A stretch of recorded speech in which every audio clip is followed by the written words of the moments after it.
Bonjour à tous. Merci de vous être rendu disponible pour ce webinaire. Et on est très nombreux aujourd'hui. Potentiellement, on est plus de 80. C'est un webinaire qui intéresse sur un sujet en général compliqué. Donc, on va laisser les gens arriver. On va commencer dans une minute. Il est 30.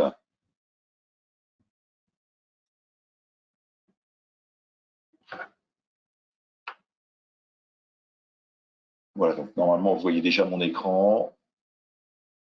Et donc, comme je vous disais, on va attendre une petite minute jusqu'à 11h31, le temps que les gens puissent se connecter et on va démarrer sur ce sujet passionnant qui sont les variations de périmètre et comment les gérer au mieux, voilà, sur Amelkis.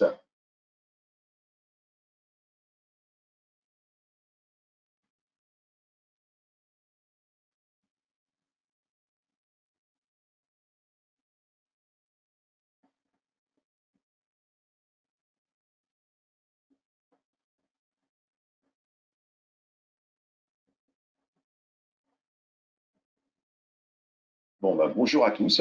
On va démarrer doucement. Comme je vous disais, je vous remercie en tout cas de vous être rendu disponible pour ce webinaire. Un webinaire sur les variations de périmètre en consolidation et comment les gérer au mieux sur notre outil. Vous serez d'accord avec moi que ça ne va pas être une formation complète sur les variations de périmètre parce qu'en 20-25 minutes, eh bien, ça serait un petit peu ambitieux de tout savoir gérer en 25 minutes, toutes les variations de périmètre en consolidation. Mais l'idée, comme d'habitude, c'est de vous donner un petit peu les bons ressorts, les bons réflexes et de vous montrer comment, en tout cas, au niveau philosophique, on gère ça dans l'outil. Alors, c'est quand même assez précis, vous allez voir. On va quand même pas mal détailler les cas, mais on va donc voir au mieux les quelques variations de périmètre les plus importantes dans l'outil. Aujourd'hui, c'est moi qui vous présente ce webinaire, Roméo André. On se croise déjà sur d'autres webinaires sur la présentation d'Amelkis EPM et sur Lise. Aujourd'hui, l'objectif, voilà, c'est de vous montrer un petit peu comment on gère les principales variations de périmètre sur Amelkis EPM et Amelkis Opera, qui sont un petit peu la même chose, hein, même pour les gens qui sont encore sur Opera. Donc, on va faire un petit rappel, voilà, quand est-ce que vous avez des variations de périmètre. On fera le focus sur 4 variations de périmètre les plus importantes, c'est-à-dire acquisition, entrée d'une entité, fusion, sortie de périmètre et augmentation du pourcentage d'intérêt. Voilà quel est l'impact sur les écritures manuelles et comment on contrôle donc dans l'état restitution.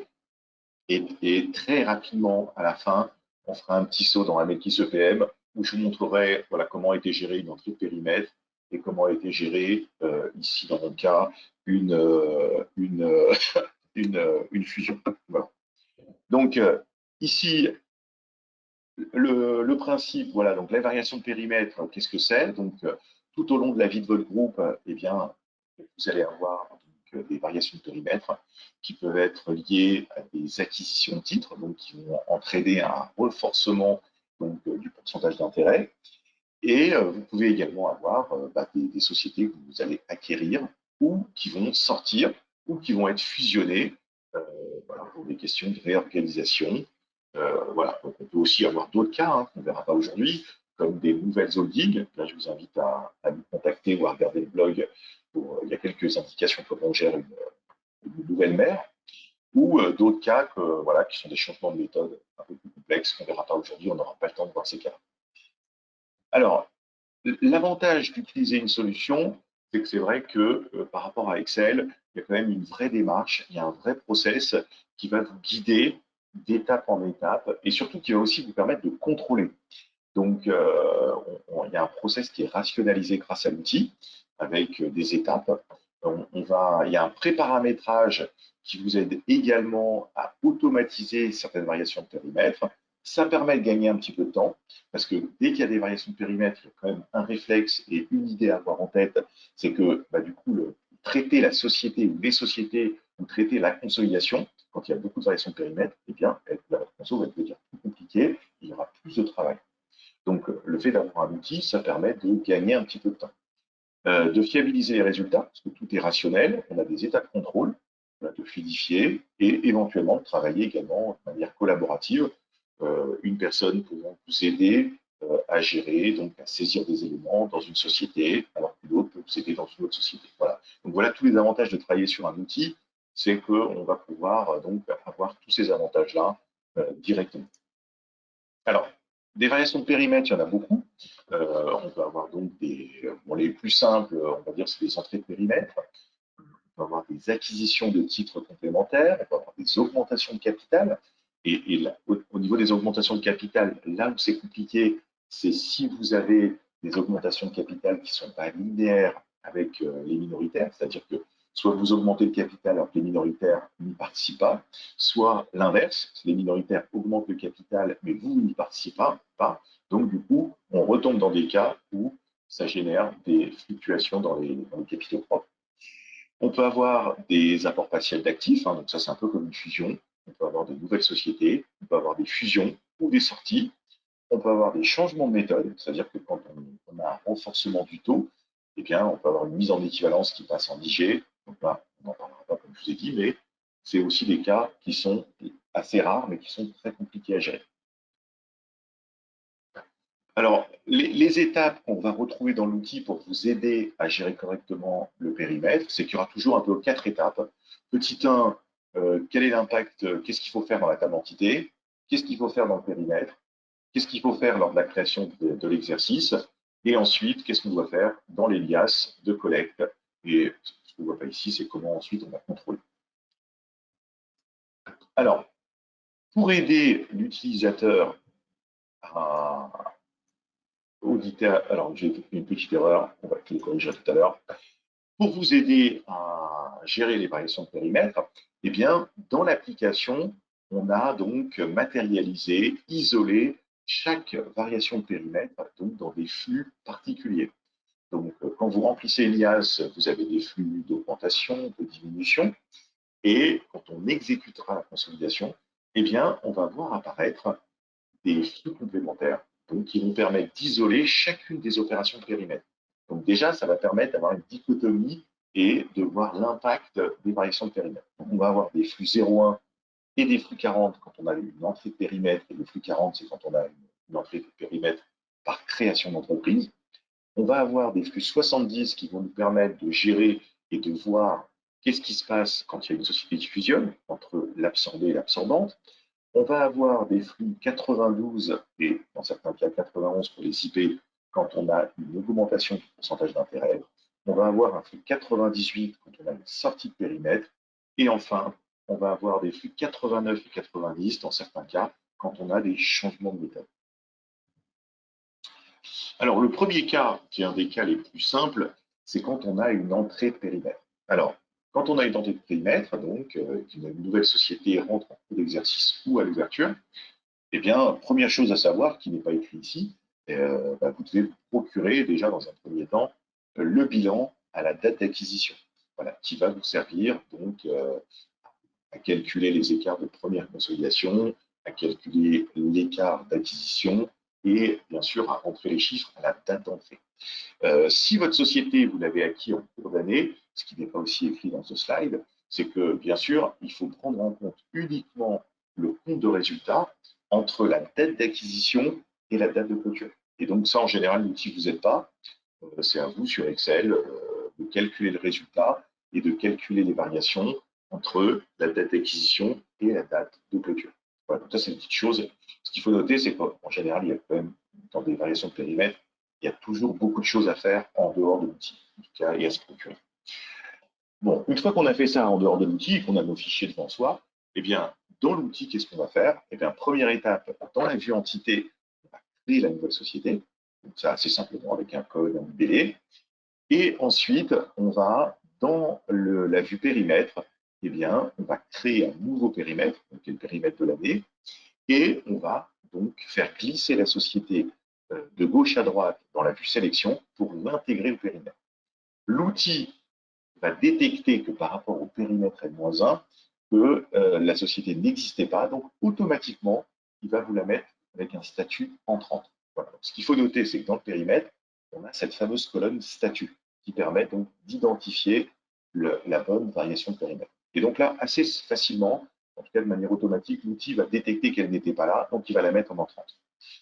Donc attention, si vous avez acheté une société à une date et que vous ne l'avez pas acheté à 100%, donc à ce niveau-là, tant que le périmètre juridique n'est pas saisi et pas calculé, ça sera à vous manuellement dans un premier temps de mettre le pourcentage d'intégration, le pourcentage de contrôle qui va servir et éventuellement la méthode qui va servir à la date d'entrée. Donc ici, attention dans le périmètre, c'est à vous de forcer la société et de mettre éventuellement, si on l'a acheté en intégration globale à 80%, de bien mettre 80% dans le pourcentage d'intérêt.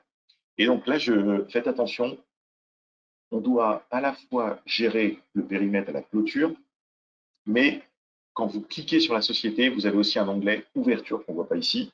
Et donc, attention de bien vérifier que vous avez changé le taux de clôture, donc d'avoir mis 80%, mais vous devez mettre aussi le taux à l'ouverture. Quel a été le taux quand vous avez acheté la société? En général, on achète souvent la société au même taux que la clôture. Mais si vous aviez eu des rachats complémentaires en cours d'année, eh bien peut-être qu'on est rentré à 70 et que la clôture elle est à 80.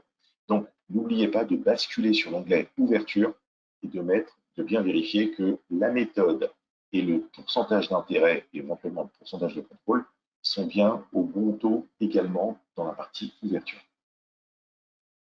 Une fois qu'on a créé le périmètre et donc on ouvre l'exercice, et donc votre société va apparaître dans le suivi d'Elias. Et dans le suivi d'Elias, donc, on va, d'une part, on va renseigner certains éléments chez la détentrice et on va renseigner, bien sûr, des éléments chez la détenue, chez cette nouvelle société. Donc, très simplement, on va commencer par le plus simple. Chez la détentrice, on va aller sur le document 310 qui s'appelle Capital et détention. Et notre objectif, comme pour les gens qui ont l'habitude d'utiliser l'outil, eh bien, on va indiquer sur le flux 20 voilà, le montant que l'on a acquis. Donc, c'est la valeur d'achat, qui est la valeur comptable que vous avez achetée. Donc, on doit l'indiquer au niveau du montant comptable, mais on doit également insérer un partenaire via les petits boutons verts, insérer la nouvelle société, et sur le flux 20, on va indiquer la valeur d'achat de cette société. Alors, si vous avez une souscription, c'est-à-dire que si vous avez créé la société, alors, il y a une petite subtilité, on ne le saisit pas en flux 20, on le saisit en flux 40. Alors, le flux 40, ça s'appelle bien, il sert aux variations de capital, aux achats complémentaires, mais il sert également lors de la création d'une société pour matérialiser la première souscription. Voilà, donc le flux 20 pour l'achat et le flux 40 pour les souscriptions. Alors, c'est une remarque que j'ai souvent, petit point pour attention, vous remarquerez que dans l'outil, donc dans ce tableau d'acquisition, on n'a pas multiplié les flux, donc on n'a pas de flux 0,1 pour les entrées de périmètre, on n'a pas de flux 92 pour les acquisitions complémentaires. Donc ici, on a fait un choix qui est volontaire de n'avoir que 3 flux, augmentation, diminution et souscription. Donc c'est pour des questions de simplicité. Donc ça veut dire que le flux 1 va nous servir à matérialiser donc l'achat, que ce soit un achat complémentaire, un achat d'entrée de périmètre ou un achat d'une société, par exemple, qui ne serait pas construite. Voilà. Alors ça va engendrer quelques ajustements, quelques conséquences que l'on verra plus tard. Bon, une fois qu'on a saisi chez la société détentrice la valeur d'achat, eh bien, on va aller chez la détenue, on va ouvrir l'alias, et là, vous remarquerez que comme la société elle est entrante, eh bien là aussi, on n'a pas voulu mettre de flux pour le bilan d'entrée. Eh bien, le flux 0, le flux d'entrée de périmètre, eh bien, il est accessible à la saisie. Donc, on va utiliser ce flux d'ouverture pour pouvoir donc matérialiser l'entrée de périmètre. Donc, le flux 0 est ouvert.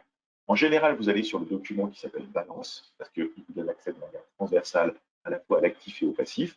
Et vous allez saisir le bilan d'entrée, donc l'actif, le passif, et vous ne saisissez pas le résultat. Le résultat, vous allez l'affecter directement au compte 106 parce qu'il ne vous appartient pas, c'est le résultat avant la date d'acquisition. Voilà, une fois que vous avez fait ça, vous allez importer votre clôture avec vos importateurs habituels, mais au préalable, comme je vous ai dit, vous aurez déjà segmenté le résultat et ensuite vous remplissez les flux de manière complètement normale.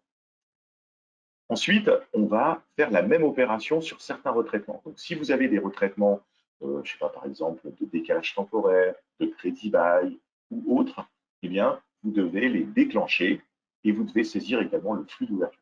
Voilà, parce qu'on doit retraiter le bilan d'ouverture, éventuellement si vous avez des crédits baux, incorporer dans la réserve d'ouverture les crédits baux, incorporer les décalages temporaires, incorporer éventuellement d'autres traitements. C'est ce qui va servir donc à calculer donc, les capitaux propres retraités à la date d'entrée.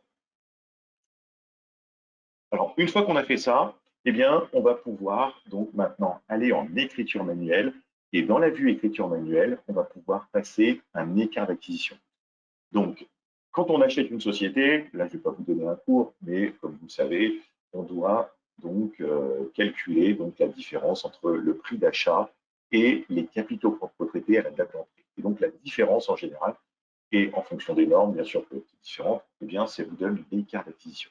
Donc, on va saisir l'écart d'acquisition chez la mère.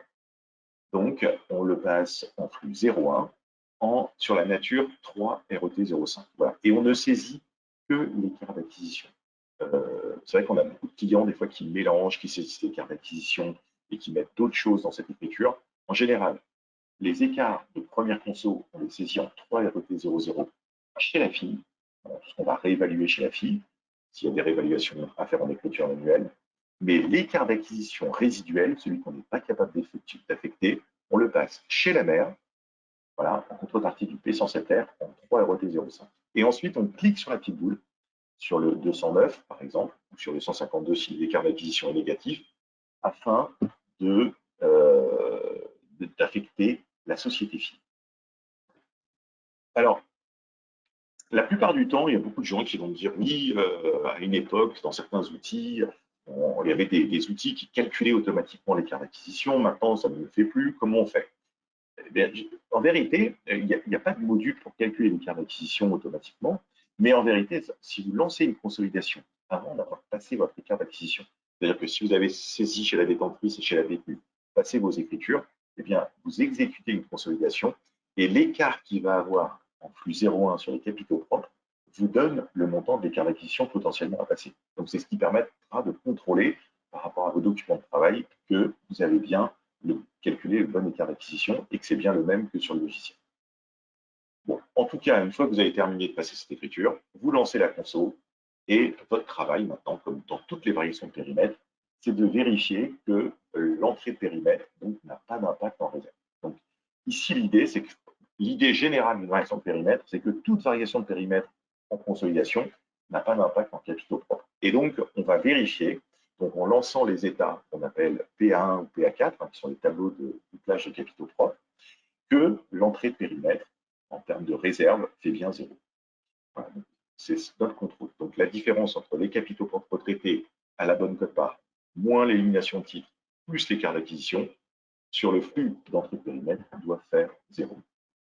Alors, si ça ne fait pas 0, vous êtes peut-être trompé, mais en tout cas, si ça ne fait pas 0, et si vous avez des sociétés étrangères, n'oubliez pas que vous pouvez avoir des écarts de conversion à gérer manuellement.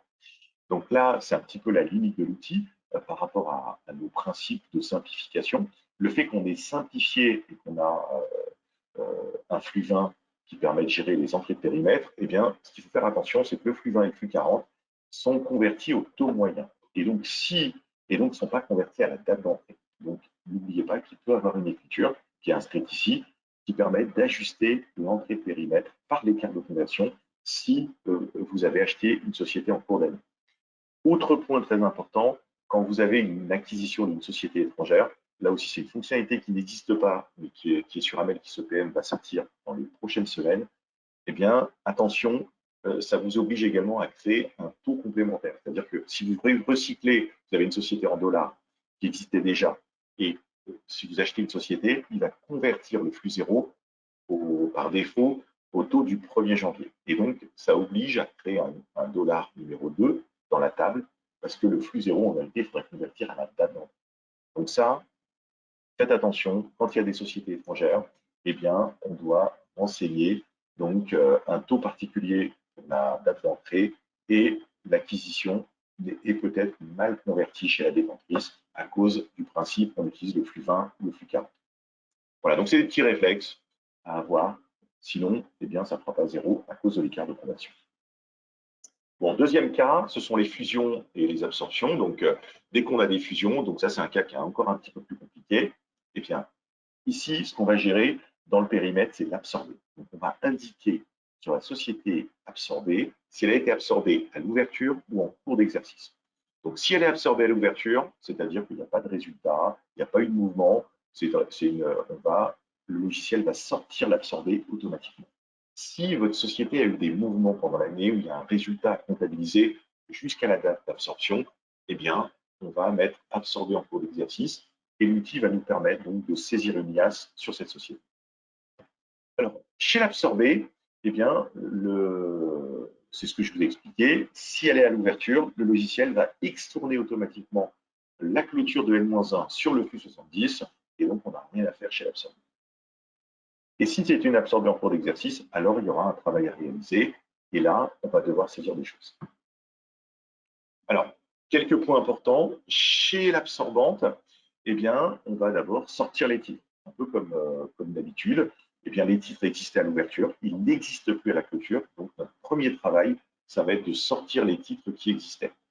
Et ensuite, chez l'absorbante, votre travail va être de rapatrier le bilan qui a été absorbé, que ce soit en cours d'exercice ou à l'ouverture, sur ce fameux flux 70. Donc, le principe général d'une fusion, c'est que toute écriture que vous aviez, toute donnée que vous aviez chez l'absorbé, chez l'absorbante, pardon, chez l'absorbé, oui, chez la fille, pardon, eh bien, on va devoir les récupérer chez l'absorbante. Voilà, rien ne se perd dans une fusion. Et pour ce faire, moi, je vous donne un petit conseil. Eh bien, moi, j'utilise les capitaux propres, le document PA1. Je l'imprime, par exemple, quand j'ai absorbé une couverture, eh bien, je retourne sur l'année précédente, j'imprime le document PA1, qui est le capitaux propres individuel, ce qui me permet de voir toutes les couches que j'avais l'année dernière. J'avais du social, j'avais un retraitement de crédit bail, j'avais un retraitement de provision réglementée, voilà, j'avais une élimination de titres et j'avais un montant à la fin. Et bien donc, ça me donne en fait toutes les lignes que je vais devoir récupérer et tous les retraitements que je vais devoir récupérer. Donc, j'imprime ce document-là. Je commence par le niveau numéro 1 qui est le niveau social. Donc, pour faire le niveau numéro 1, je vais récupérer ma balance sociale. Donc, je saisis en général sur le document qui s'appelle balance, qui me donne une vision verticale, l'actif, je saisis le passif, mais je ne saisis pas les capitaux propres. Voilà, on saisit que l'actif et le passif. Si vous avez déjà extourné les titres en plus 110, vous allez vous retrouver avec un déséquilibre qui est le boni ou le malus de fusion. Et ce boni ou malus de fusion, en fonction du type de fusion, vous allez le placer en 207, en 105 ou en impact résultat. Voilà, ça, c'est des données sociales, hein, ça dépendra où est-ce que vous l'avez mis en social. Donc, et normalement, ça garantit l'équilibre du flux 70 voilà, sur la société absorbante. Et donc, on a bien récupéré le social. Donc faites attention, on vient juste de récupérer le social. Mais tout ce que vous aviez comme écriture, si vous aviez des provisions retraite, si vous aviez des décalages temporaires, si vous aviez des écritures, pensez que donc chaque ligne, il va falloir la récupérer de la même manière. Donc il faudra retourner sur le document de crédit bail et aussi saisir un plus 70 pour le récupérer, et ainsi de suite. Voilà, une fois qu'on a tout récupéré, eh bien, si vous avez chez l'absorbante, notez que, alors attendez, je suis un petit peu perdu, on va continuer. Je vous donne juste quelques indications sur les intragroupes, parce que souvent les intragroupes, les gens ne savent pas trop comment les gérer. Au niveau des intragroupes, on va devoir récupérer les intragroupes donc chez l'absorbante en plus 70. Chez les absorbés à l'ouverture, il n'y a rien à faire, il va les sortir tout seul. Et chez les absorbés en cours, on saisit en flux 99. On continue. Voilà. Ce qu'il faut noter, c'est qu'ensuite, donc, une fois qu'on a géré l'absorbé, donc on a l'absorbé à l'ouverture qui va se faire toute seule et la récupération des données chez l'absorbante, ce qu'il faut noter, c'est que chez l'absorbante en cours d'exercice, chez l'absorbé en cours d'exercice, pardon, eh bien, le flux 99 est accessible à l'ouverture. Et là, ce n'est pas à vous de saisir la sortie, donc l'absorbé, vous allez saisir sur le flux 99 à la date de sortie et c'est le logiciel qui extournera le bilan en plus 110. Donc voilà, notez par simplification, quand on a une absorbée en cours d'exercice, eh bien, on saisit sur le flux 99, on remplit les flux entre l'ouverture et l'absorption et le logiciel se chargera, quand on lance la console, d'extourner en plus 110. Voilà. Mais la récupération chez l'absorbante, comme on vient de le dire, ça c'est à vous de le faire manuellement. Alors, en écriture manuelle, il ne faut pas oublier deux choses. La première, c'est que vous allez manuellement extourner les écritures chez l'absorbé en plus 110 et vous allez les récupérer en créant une nouvelle écriture et récupérer en plus 110 chez l'absorbant. Voilà. On extourne les écritures, on les récupère chez l'absorbé de manière complètement parallèle. Et ensuite, quelque chose que les gens oublient souvent, si vous aviez chez l'absorbant des écarts d'acquisition ou des amortissements d'acquisition ou des écritures sur les titres, par exemple, eh bien, vous voyez, comme je l'ai écrit ici, on va devoir basculer l'écart d'acquisition sur la détentrice. Parce qu'il y a un principe élémentaire dans l'outil, on ne doit plus avoir de partenaire qui n'existe plus à la clôture. Donc, lors d'une fusion, l'écart d'acquisition est conservé, mais on change de partenaire en ajoutant deux lignes. Donc, on extourne le 209 par le plus 110, et en fin de compte, on le re-rentre sur le plus 110 avec le même montant, mais soit sur le 999, soit sur le code de la détente. Voilà. Donc ça, on oublie souvent de le faire parce que c'est une écriture qui est positionnée chez la détente. Dernière étape, et bien maintenant, dans les deux cas, on va, si l'impact de la plus ou moins value de fusion est positionné en 207 ou au bilan, ou elle est positionnée au résultat, vous allez devoir passer une écriture chez l'absorbante, du compte où on a positionné le volume value de fusion en contrepartie de la réserve du 70.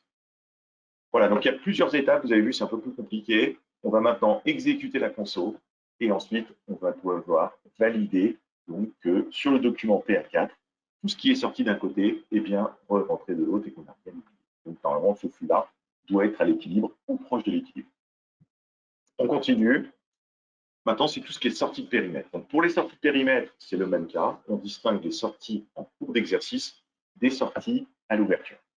Donc là, si c'est une sortie à l'ouverture, encore une fois, le logiciel va extourner le bilan d'ouverture automatiquement en flux de clôture, en flux de 98, pardon.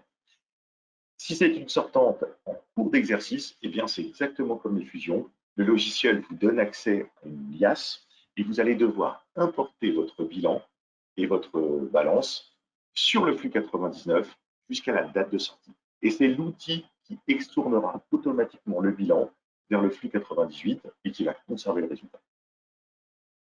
Voilà. Ensuite, si vous avez une sortante en cours d'exercice, donc c'est bien ce que je disais, on saisit voilà, donc, sur le flux 99, on remplit les intragroupes, voilà, comme si c'était une société normale. Donc en réalité, c'est une société normale, sauf qu'on arrête tout à la date de sortie. Et chez la société détentrice, eh bien, on va sortir les titres en flux 30. Voilà, donc, sur le flux 30, vous allez sortir les titres, et donc, on va ensuite exécuter notre consolidation. Alors, sur les écritures manuelles, bien sûr, que j'ai oublié, ici, le logiciel va extourner automatiquement les écritures. Donc, les écritures, elles ne seront plus valables l'année prochaine. Donc, pour toutes les écritures qui portent sur la société sortante, vous allez pouvoir les basculer sur un journal qu'on appelle NOREP. Et ce journal ne va pas les reporter, ne vous inquiétez pas, c'est un des rares cas où on peut utiliser le journal NOREP, et il va les extourner automatiquement. Sur la société détentrice, faites attention à extourner également les écritures d'écart d'acquisition et d'amortissement d'écart d'acquisition. Voilà, donc faites attention, s'il y avait des écarts d'acquisition sur cette société, notre objectif, c'est de les extourner également en flux 98 par la réserve. On va lancer une consolidation, et une fois qu'on a lancé la consolidation, eh bien, on aura une dernière écriture à passer, qui est l'écriture de déconsolidation. Donc, quand on va lancer la console, le logiciel va extourner les titres, va extourner les cartes d'acquisition, va extourner les écritures, va extourner donc les capitaux propres. Et donc, la différence entre voilà, les capitaux propres qui ont été stockés, plus moins les titres, plus les cartes d'acquisition, eh bien, il y aura un déséquilibre sur le flux 98. Et là, on doit passer une écriture du R675, qui est toujours que ce soit en plus ou en moins, vers le P107R, c'est la détentrice, afin de faire tomber le flux 98 à zéro. Voilà. On considère que vous avez déjà comptabilisé, vous avez capitalisé des capitaux propres depuis la date d'entrée, et donc on doit ajuster la plus-value sociale par une plus-value conso, voilà, par cette écriture. Voilà, donc normalement le flux 98 sur les réserves groupes donc, doit tomber proche de zéro. ou à 0. Voilà, là, on utilise encore une fois le PA4 pour pouvoir, le document PA4 des capitaux propres, pour contrôler de manière transversale que cet équilibre est réalisé. Bon. Dernière variation de périmètre qu'on verra aujourd'hui, eh bien, c'est tout ce qui est lié au pourcentage d'intérêt. Quand vous avez un changement de pourcentage d'intérêt, parce que vous avez acheté un complément, eh bien, ici, l'outil va voir que votre pourcentage a changé. En contrepartie, donc, ce qu'il va faire, c'est qu'il va prendre, si vous aviez 50% et vous allez passer à 70%, il va revaloriser, il va réajuster de 20% des capitaux propres minoritaires vers les capitaux propres groupes via le flux 92. En général, vous avez payé un prix d'achat, donc là aussi, vous le mettez en flux 20 chez la détentrice, et le logiciel, quand vous lancez la conso, va vous opposer le prix d'achat contre les 20% de capitaux propres que vous aviez à l'ouverture. Et donc, cet écart-là, eh bien, vous allez le solder par le flux 92 en passant un écart d'acquisition complémentaire. Alors faites attention, ce qui se passe, c'est que le logiciel, quand vous achetez des titres en plus, il ne sait pas en vérité à quelle date vous les avez achetés. Donc, il va calculer le résultat des capitaux, donc s'il y a des minoritaires, au taux de la clôture. Et donc, en vérité, le résultat, peut-être que vous avez acheté les titres au 31 décembre. Donc, en vérité, le résultat, il fallait le calculer au taux de l'ouverture. Donc ça, il ne va pas savoir le faire, il va le calculer au taux de clôture déjà impacté de la variation de périmètre. Et donc, il y a une petite écriture à passer en 3 RET 06 afin de modifier la répartition groupe par groupe en contrepartie de la réserve du 92. Donc, en réalité, il faut corriger la variation de périmètre et corriger l'impact résultat parce que le logiciel a déjà impacté les résultats du taux qu'il connaît à la clôture. Et en général, un logiciel, c'est très voire impossible de savoir à quelle date vous avez acheté et quelle est la cote-part de résultat qu'il faut prendre en compte. Donc ça, en général, c'est manuel. Voilà, donc pour finir, et on va rentrer rapidement dans l'outil, eh bien, un outil, ça vous aide à vérifier, donc il faut contrôler, ça vous aide à contrôler, donc vérifier le partage groupe en groupe, vérifier à l'aide du document PA1 et PA4 que les flux de variation de périmètre sont équilibrés, utiliser le zoom, n'hésitez pas à imprimer les capitaux propres N-1 quand il y a des fusions ou quand il y a des opérations en cours d'exercice. Et les conseils que je vous donne également, c'est n'hésitez pas à lancer des consos, même si votre conso n'est pas, votre processus n'est pas complet. Parce qu'en vérité, voilà, vous remplissez une partie des infos, vous lancez la conso, ça vous permet d'interroger les états, de voir qu'il manque quelque chose, et donc faites des allers-retours jusqu'à temps que vous obteniez les bons résultats. Donc, ça paraît évident, mais voilà, n'hésitez pas à ces quelques conseils. Alors, on va basculer très rapidement, parce qu'on a fait déjà un gros webinaire, on va basculer pardon, dans l'outil. Voilà, moi ce que je voudrais vous montrer, j'ai quelques exemples. Vous voyez, ici, on a dans cette année-là, hop, je me reconnecte, voilà. Ici, on a en 2018, on a une société. Ici, on a fusionné. Donc ici, dans mon exemple, vous voyez, dans le périmètre 2018, eh bien, on voit que la société, vous voyez, Espace a été absorbée à l'ouverture. Donc, et elle a été absorbée, je crois, par la société Sofimal. Et donc, oui, si je ne me trompe pas, eh bien, ce qu'on va voir, c'est qu'il n'y a pas de société donc, espace, parce que le logiciel va l'extourner tout seul, mais que ici, je crois que c'est celle-ci, maintenant j'ai un petit trou de mémoire, maintenant que j'ai beaucoup parlé. Non, ce n'est pas celle-là, vous voyez, donc je suis perdu, on va changer de société. Heureusement, il n'y en a pas beaucoup, donc on va vite trouver. Ce n'est pas celle-là, c'est peut-être celle-là. Ouais, non, incroyable, je suis perdu. Bon, je cherche la société absorbante, hein. Je ne la trouve plus. C'est pas très très grave. On la verra tout à l'heure. Ouais, donc ici, je vais passer directement dans le capitaux propre et je vous le montrerai juste après. Donc quand on a une société absorbée, donc ici au niveau de l'absorbante, le logiciel va la gérer tout seul. Mais au niveau des capitaux propres, ce que je voulais vous montrer au niveau des contrôles, je vais lancer un document PA4 qui va me donner la solution que je cherche. Voilà, toute société. Et là, vous voyez, dans les variations de périmètre, on voit que ma société espace a bien été extournée voilà, automatiquement par le système. Vous voyez, donc il y avait des capitaux propres à l'ouverture qui ont été extournés directement. Vous voyez, aidez-vous du zoom. En zoomant, vous voyez tous les retraitements qui sont sortis. Donc ça permet de voir que tous ces retraitements doivent rentrer chez l'absorbante. Et l'absorbante, c'était la société Dupont, que je ne trouvais pas tout à l'heure. Et bien là, on voit, vous voyez, de manière symétrique, j'avais 121 000, et là, on voit qu'il y a 121 000 qui ont été rentrés. J'avais un écart d'acquisition de 137 000, on voit que l'écart d'acquisition a bien été sorti. Vous voyez, donc à l'aide du zoom et à l'aide de cet état-là, on voit très bien que ce qui a été sorti doit être rentré. On voit qu'il y a un petit écart ici, de 25 000, mais qui peut être justifié, il y a peut-être une explication.